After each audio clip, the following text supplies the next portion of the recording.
రెడ్డిగా గుల్జారా house దగ్గర అగ్ని ప్రమాదాన్ని సందర్శించేందుకు కూడా అటు మంత్రి పొన్నం ప్రభాకర్ అయితే అక్కడ చేరుకున్నారు. ఘటనా స్థలానికి చేరుకుని అక్కడ పరిస్థితులను అయితే ప్రస్తుతం పర్యవేక్షిస్తున్నారు. సో అయితే ఇప్పటికే ఈ ఘటనలో మృతుల సంఖ్య 11కు చేరినట్టుగా కూడా సమాచారం అందుతుంది.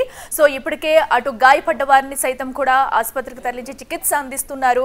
అయితే ఏకంగా ఈ ఘటనలో 11 మంది మృతి చెందడం పట్ల కుటుంబ సభ్యులు శోకసంద్రంలో మునిగిపోయారని చెప్పాలి. మరో పక్కనైతే ఈ ఘటనకు సంబంధించి కూడా అటు సీఎం రేవంత్ రెడ్డి అయితే ఆరా తీస్తున్నారు. అయితే ఇప్పటికే కిషన్ రెడ్డి అక్కడికి వెళ్లి ఘటనకు సంబంధించి కూడా డీటెయిల్స్ అడిగి తెలుసుకున్నారు. ఇప్పుడు మంత్రి పొన్నం ప్రభాకర్ అయితే సంఘటనా స్థలాన్ని పర్యవేక్షిస్తున్నారు. అసలు ఘటన ఎలా జరిగింది ఏంటి అనేది కూడా అక్కడ ఉన్న అధికారులను అడిగి తెలుసుకుంటున్నారు. ప్రస్తుతం ఆ ప్రాంతం అంతా కూడా దట్టమైన పొగతో కమ్మేసింది. అయితే ఒక్కసారిగా అగ్నికిలలు ఎగిసి పడటంతో హుటాహుటున ఘటనా స్థలానికి చేరుకున్న అగ్నిమాపక సిబ్బంది అయితే మంటలను అదుపు చేసే ప్రయత్నం చేశారు.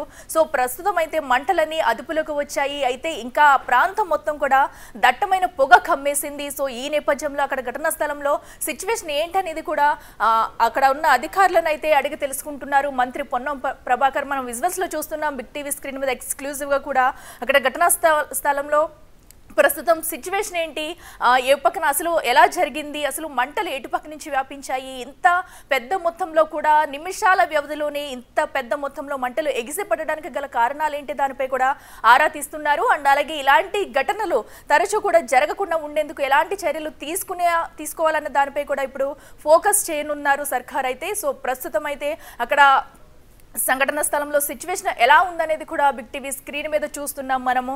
సో పలువురు అధికారులతో కలిసి మంత్రి పొన్నం ప్రభాకర్ అయితే ఘటనా స్థలాన్ని పర్యవేక్షిస్తున్నారు. సో ఈ ఘటనలో ఏదైతే 11 మంది మృతి చెందారో సో అదంతా కూడా తీవ్ర విషాద ఘటననే చెప్పాలి. సో మనం చూస్తున్నాము ఘటనా స్థలంలో ప్రతి అక్కడ ఉన్న షాప్స్ కానివ్వండి, బిల్డింగ్స్ కానివ్వండి, పొగ అయితే మొత్తం అలుముకుంది. చుట్టుపక్కల ఉన్న ప్రాంతం అంతా కూడా ఇంకా పొగ కమ్ముకునే ఉంది అని చెప్పాలి. సో ఈ నేపథ్యంలో సో ఈ ఘటనకు సంబంధించి మంత్రి పొన్నం ప్రభాకర్ అయితే డీటెయిల్స్ అడిగి తెలుసుకుంటున్నారు.